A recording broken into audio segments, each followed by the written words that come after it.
तो ये सारा खेल बीजेपी कर रही है और मुंगेरी लाल के सपने दिखा रही है। वो 20 साल आगे की बात कर रही है, आज की बात ही नहीं कर रही है।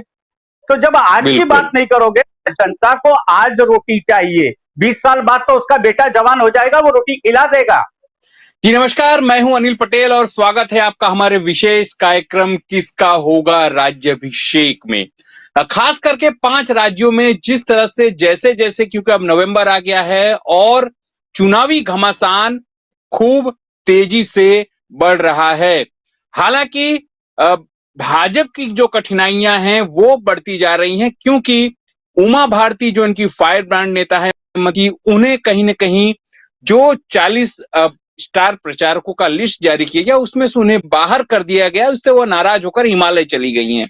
बात करें छत्तीसगढ़ की तो अब रमन सिंह फ्रंट फुट पर दिखाई दे रहे हैं। उसी तरह बात करें राजस्थान की तो अब वसुंधरा राजे सिंधिया को भाजपा साथ में लाने का साधने का प्रयत्न कर रही है। तो मध्य प्रदेश की बात करें तो पीएम नरेंद्र मोदी ने एक पत्र लिखा है, खुला पत्र सभी कार्यकर्ताओं को, जिसमें उन्होंने शिवराज सिंह चौहान यानी कि मध्य प्रदेश के सीएम की तारीफ की है, उनकी योजनाओं की तारीफ की है।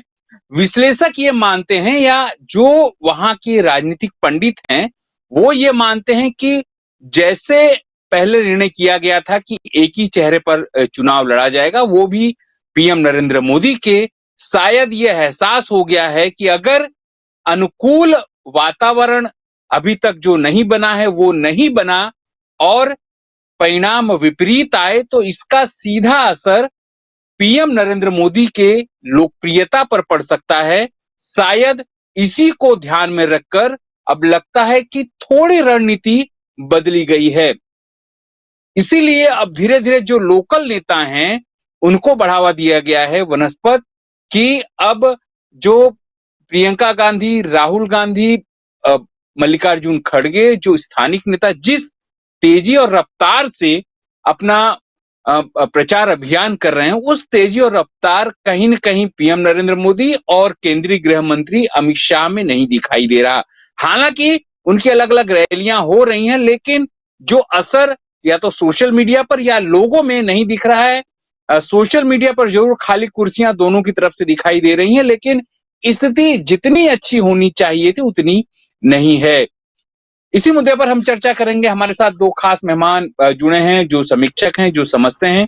एक तो ज्योतिबेन अमीन जो राजस्थान, मध्य प्रदेश, छत्तीसगढ़, तेलंगाना और मिजोरम की राजनीति को अच्छी तरह समझती हैं, पढ़ती हैं और साहित्यकार भी हैं। दूसरी तरफ राष्ट्रीय राजनीति को समझने वाले जीके मिश्रा साहब, वो जानते हैं और खास करके भाजपा की जो जन कुंडली है या जनसंघ की जन कुंडली है उसे भी वो अच्छी तरह जानते हैं। मिश्रा साहब, खास करके आपके पास आऊंगा और ये जानना चाहूंगा कि पूरी रणनीति बीजेपी ने इस 10 दिन में बदल दी है, दिख रही है।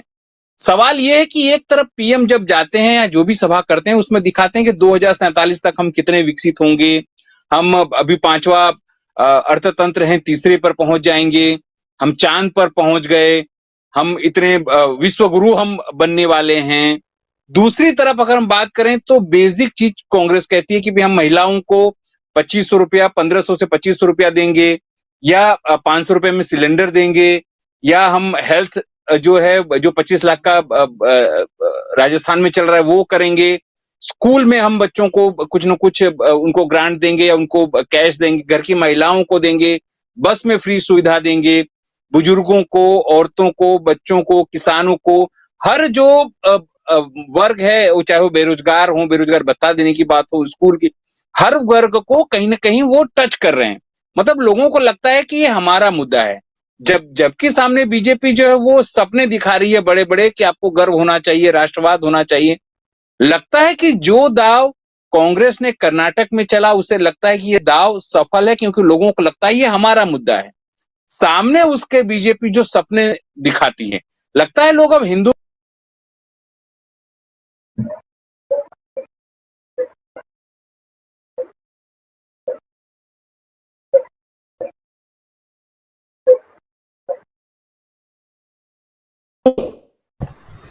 आपकी आवाज नहीं आ रही है अनिल जी। सुनाई दी मेरी आवाज?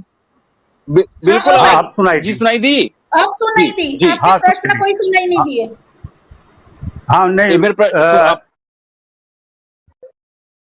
समझे ना, प्लीज प्लीज रिप्लाई करिए। हाँ हाँ, मैं करता हूं। देखिए, ऐसा है, कांग्रेस ने जो मुद्दा उठाया वो आम जनता को ये लग रहा है कि ये हमारे ही मुद्दे हैं।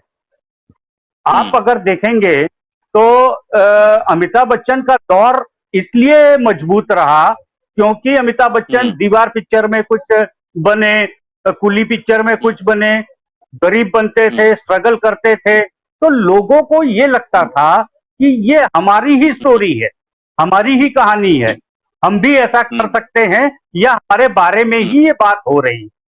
तो कांग्रेस ने ये जो मुद्दे उठाए, अभी प्रियंका गांधी ने झारखंड में 8 वचन दी, 8 जो पॉइंट्स बताए, छत्तीसगढ़ में, छत्तीसगढ़ में, सॉरी, छत्तीसगढ़ में, तो वहां की जनता को यही लग रहा है ना कि ये हमारे मुद्दे हैं, हमारी बात हो रही है। हर व्यक्ति को ये लग रहा है कि जैसे एक एंकर कहता ना, यस यस मैं आप ही से बात कर रहा हूं, तो हर दर्शक को ये लग रहा है कि ये मुझसे ही बात कर रहा है। वो ये भूल जाता है कि इसको नेशनल चैनल पे पूरी दुनिया देख रही है, लेकिन उसको ये लगता है कि ये मेरी बात हो रही। तो कांग्रेस ने ये बहुत अच्छा गेम खेला है और इसी की जरूरत थी, पहली बात। दूसरी बात, बीजेपी जो कर रही है वो तो मुंगेरी लाल के सपने दिखा रही है। 2047 में क्या होगा, 50 में क्या होगा, 90 में क्या होगा, अरे क्या होगा उसकी बात छोड़िए, आज क्या है और 9.5 साल में आपने क्या किया है, जनता को क्या दिया है, उसका जवाब देने का वक्त है। उसका वक्त नहीं है कि 47 में आजादी के 100 साल में आप क्या करोगे। तो कहने का मतलब ये जो बीजेपी है वो केवल मुंगेरी लाल के सपने दिखा रही है, हकीकत से खुद भी दूर भाग रही है, लोगों को भी दूर रखने की कोशिश कर रही है। और कांग्रेस है जो गठबंधन है वो ये दिखाने की कोशिश कर रही है, हम आपके साथ हैं, आप ही की तरह हैं, आप ही के बीच के लोग हैं और हम आपके परेशानियों से, समस्याओं से वाकिफ हैं और उनको दूर करने का हम पूरा प्रयास कर रहे हैं और सत्ता में अगर आएंगे तो करेंगे। हालांकि हिमाचल में भी ओपीएस ला दिया, कर्नाटक में भी ला दिया, हर जगह वो ला दिया। अच्छा, रहा बीजेपी के चेहरे का सवाल, कर्नाटक में आपने ध्यान दिया होगा, जैसे बीजेपी भाग गई थी कि भाई मोदी चेहरा नहीं चलेगा, तैसे हर डिबेट में या वो क्या कहते हैं सर्वे पोस्टर नड्डा जी का ला दिया। मोदी जी का पोस्टर कर्नाटक में नहीं था, कर्नाटक में मोदी जी का पोस्टर था ही नहीं, बराबर। तो अगले 5 राज्यों में ये जो 2-4 दिन में गेम हो रहा है कि लोकल फॉर वोकल वाला खेल, पे लोकल को आगे कीजिए, स्थानिक नेता को आगे कीजिए, वो की समझ में आ गया है कि अब मोदी जी का चेहरा ज्यादा नहीं चलेगा। हर सितारे का एक समय होता है, 10 का होता है, वो 10 का पूरा हो चुका है।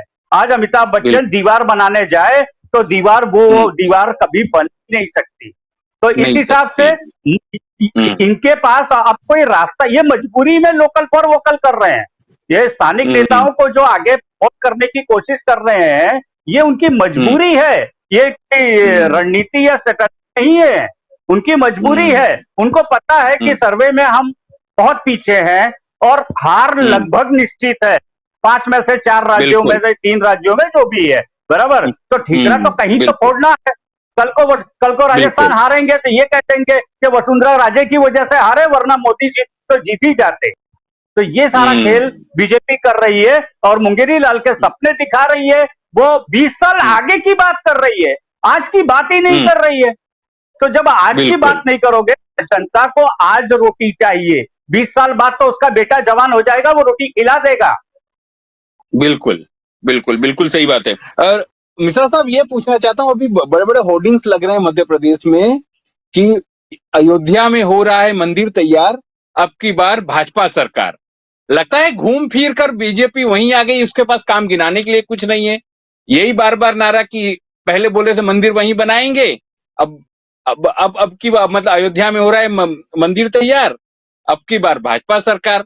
तो घूम फिर के एक ही मुद्दा लगता है आपको भाजपा के पास, अगर मंदिर बन गया उसके बाद क्या करेंगे ये लोग? तो मंदिर अभी इतनी आसानी से बनने भी तो नहीं देंगे, मंदिर पूरा नहीं होगा इतनी आसानी से, वरना वजह खत्म हो जाएगी ना। 1982 से जो वजह लेके बीजेपी चल रही है, अगर वो वजह खत्म कर देगी तो लड़ेगी क्या, मांगेगी क्या, कहेगी क्या?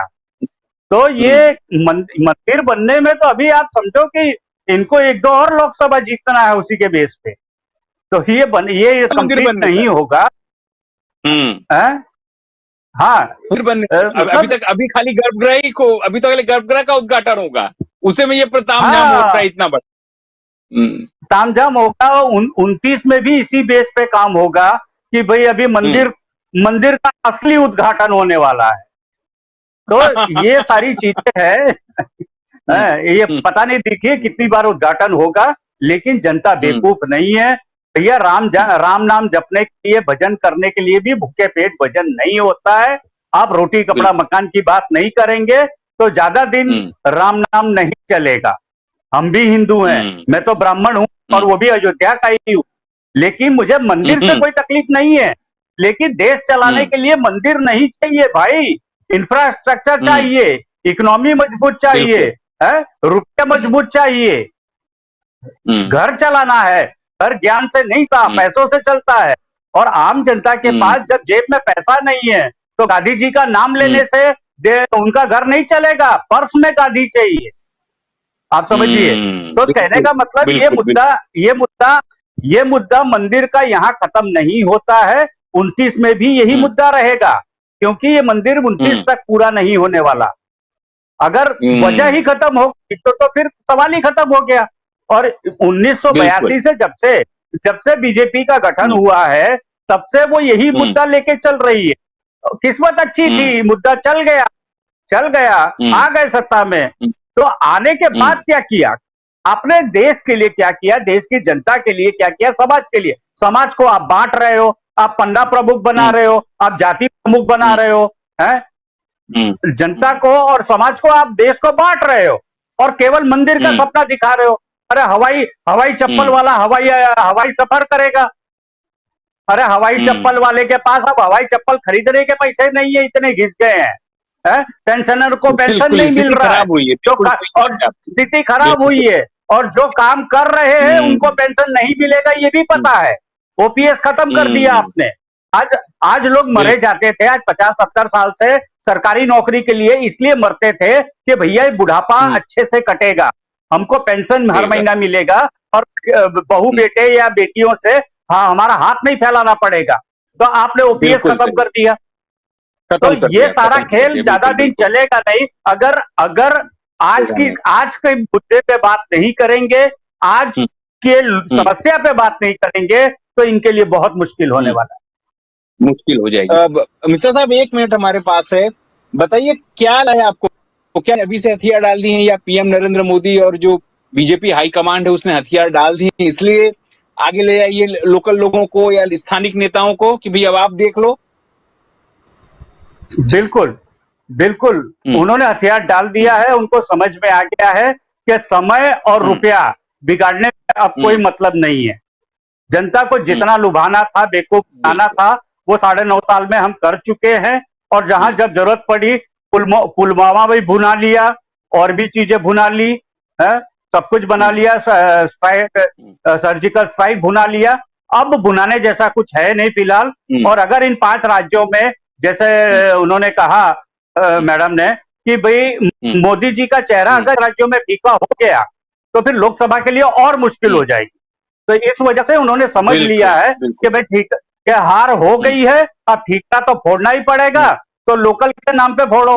राजस्थान में जीत हो गई तो बोल देंगे मोदी जी का करिश्मा है, साहब है तो मुमकिन है। और अगर हार हो गई तो बोल देंगे वसुंधरा राजे की तकलीफ थी, इस वजह से हार हुई है। मध्य प्रदेश में बोल देंगे शिवराज जी ने कुछ नहीं किया, इसलिए हार हुई। तो ठीकरा फोड़ने के लिए हमेशा तैयार रहते हैं। बीजेपी में यही तो खूबी है कि वो अल्टरनेट हमेशा तैयार रखती है।